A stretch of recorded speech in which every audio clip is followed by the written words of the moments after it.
age atau masa balita adalah masa yang sangat penting untuk memperhatikan status gizi anak. Dalam periode ini, anak rentan terkena trauma, infeksi, maupun gangguan tumbuh kembang. Salah satu gangguan yang menjadi masalah serius adalah stunting. Mungkin beberapa dari kalian sudah tidak asing lagi dengan istilah stunting. Stunting merupakan masalah kurang gizi kronis yang ditandai dengan tubuh pendek. Stunting menyebabkan anak muda sakit serta kecerdasan dan kemampuan motorik yang rendah. Jika tidak dicegah, dapat menjadi masalah serius bangsa, yaitu memiliki SDM dengan produktivitas rendah. Dan tahukah Anda, pada tahun 2017, World Bank menetapkan Indonesia sebagai negara keempat di dunia dengan jumlah balita penderita stunting tertinggi. Dari 23 juta balita, terdapat 6,3 juta balita atau 27,67% balita Indonesia yang mengidap masalah stunting. Jumlah ini telah melampaui nilai standar maksimal dari WHO yang merupakan 20% dari jumlah total balita dalam suatu negara. Salah satu langkah pencegahan stunting adalah pemantauan tumbuh kembang balita secara berkala di posyandu. Pada tahun 2019, tercatat jumlah posyandu di Indonesia sebanyak 296.777 posyandu dengan 63,6%-nya merupakan posyandu aktif. Status gizi balita dapat diketahui dengan melakukan pemantauan tumbuh kembang balita yang dilakukan dengan mengukur 4 parameter antropometri yaitu berat badan, tinggi badan, lingkar lengan, dan lingkar kepala. Posyandu menjadi tempat deteksi dini dan pelayanan pertama terhadap pencegahan masalah gizi dan kesehatan balita. Kegiatan di posyandu terdiri dari 5 tahap yaitu registrasi, pengukuran, pencatatan, penyuluhan, dan pelayanan kesehatan. Saat ini, kegiatan pengukuran masih dilakukan secara konvensional. Kegiatan pencatatan data status gizi balita juga dilakukan secara manual oleh tim medis posyandu dengan menuliskan data pada KMS atau Kartu Menuju Sehat. Dengan berkembangnya teknologi digital berbasis IoT, posyandu perlu mengalami modernisasi agar pelayanan kepada masyarakat lebih cepat, tepat, dan akurat. Maka dari itu, kami mengembangkan teknologi e-balita yang terdiri dari digital antropometri untuk mengukur berat badan, tinggi badan, lingkar lengan, dan lingkar kepala yang terkoneksi dengan sistem aplikasi pemantauan tumbuh kembang balita.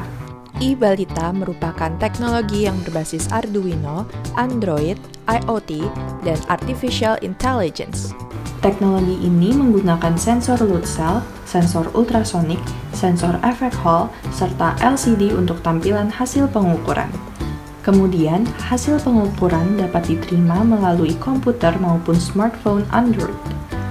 Grafik hasil pengukuran serta keadaan status gizi anak akan dapat dilihat di aplikasi e-balita.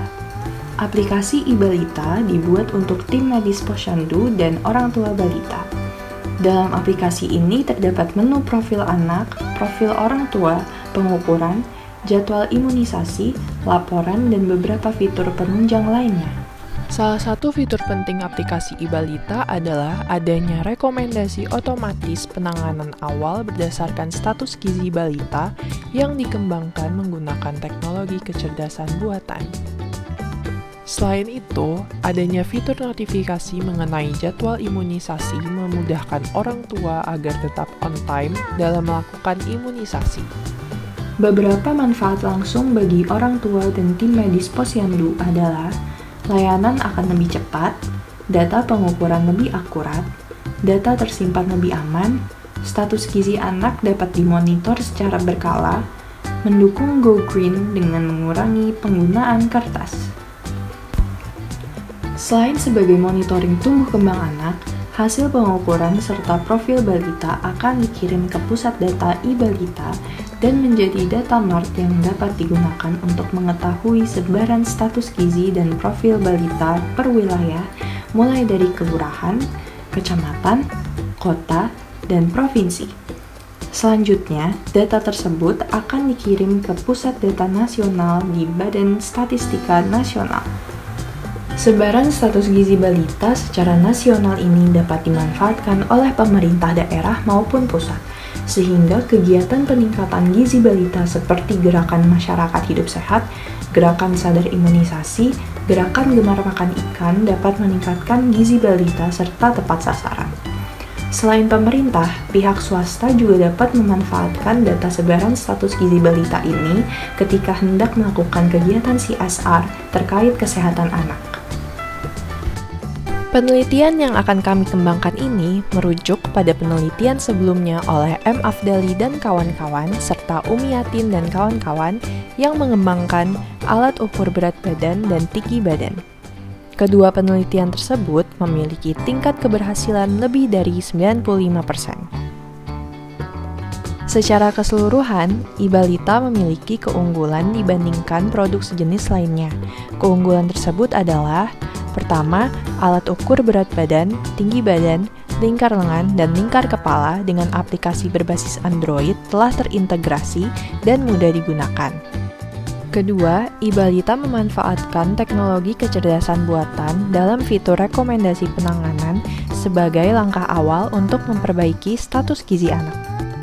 Ketiga, iBalita memanfaatkan IoT sehingga data mart balita di Indonesia dapat tercipta. Selain itu, ide ini dapat digunakan oleh universitas, lembaga penelitian, Ikatan Dokter Anak Indonesia, serta pihak swasta untuk bekerja sama mengembangkan kemandirian teknologi kesehatan dalam negeri. Ayo bersama-sama kita capai Indonesia bebas stunting dan memiliki generasi unggul dengan monitoring tumbuh kembang anak menggunakan iBalita.